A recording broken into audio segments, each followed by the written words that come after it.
नमस्कार मंडळी. तर मी जाते गावी जस्ट बिकॉज ऑफ की दादाच्या मुलाचं आहे नेमन सेरेमनी म्हणजेच बारसं.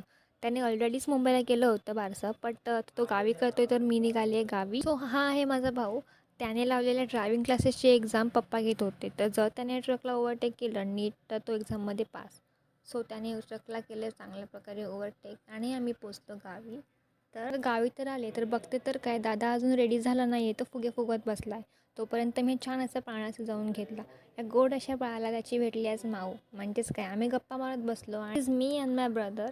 So I decide to go. Decoration चालू आहे तोपर्यंत मी माझे फोटो छान असे क्लिक करते. सो दिस इज माझा today's outfit inky pinky ponky. So at 7 PM finally naming ceremony म्हणजे बारसं चालू होणार आहे. सो हे आहे फायनल लुक डेकोरेशनचं. दादा आणि माझे भाऊ यांनी तयार केलं आहे. आणि ही आहे माझी गोड अशी वहिनी आणि तिचं हे बेबी. तर बारसं सुरू झालं आणि मम्माने केलं वहिनीचं औक्षण आणि भरली ओटी. सो आता हे काय करत आहेत तर ही एक जुनी एक प्रथा आहे जी 5 वेळा बाळाला पाळण्याच्या खालून काढायचं असतं. पण ते 5 टाईम तर पॉसिबल नाही होते. मग त्यांनी डिसाईड केलं की एकच टाईम बाळाला पाळण्याच्या खालून काढूयात आणि पाळण्यामध्ये ठेवूयात. हा आहे माझा दादा. त्याने डेकोरेशन तर केलं आहे, पण त्याचं डेकोरेशनमधून मन काही निघत नाही आहे. एक साईडला डेकोरेशन आहे आणि एक साईडला फोटोशूट.